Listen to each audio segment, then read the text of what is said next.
दोस्तों, आपने खबरों में सुना होगा कि दुनिया भर के अंदर 31 अगस्त 2023 को सुपर ब्लू मून का नज़ारा किया गया है और अब अगली मरतबा ये दोबारा मंजर 2037 में देखने को मिल सकता है। तो आइए जानते हैं कि सुपर ब्लू मून होता क्या है। दोस्तों, चांद का ज़मीन के गिर्द मदार मुकम्मल गोल नहीं है, बल्कि ये बेज़वी है, जिस वजह से ये हर महीने ज़मीन से नज़दीक और दूर होता रहता है।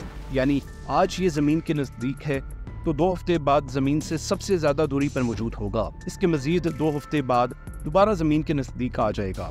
जिस दिन चांद ज़मीन के नज़दीक होता है उस दिन चांद की मुख्तलिफ तारीखें हो सकती हैं। अगर उस मौके पर 14वीं का चांद हो यानी चांद मुकम्मल हो तो इसे हम सुपर मून कहते हैं।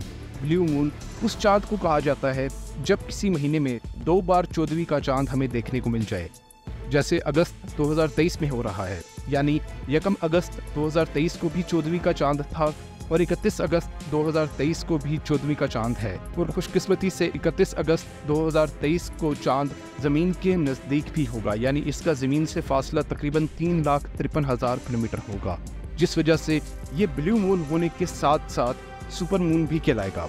यूँ इसे हम सुपर ब्लू मून कहते हैं। और ऐसा अब 2037 में होगा जब आसमान पर ब्लू मून होने के साथ साथ सुपर मून भी मौजूद होगा, जिसे हम सुपर ब्लू मून कह सकेंगे। दोस्तों, अगर आपको वीडियो अच्छी लगी है तो चैनल को सब्सक्राइब करें और अपने दोस्तों के साथ शेयर कीजिए ताकि ऐसी इन्फॉर्मेटिव वीडियोस हम आपके साथ मज़ीद शेयर करते रहें। शुक्रिया।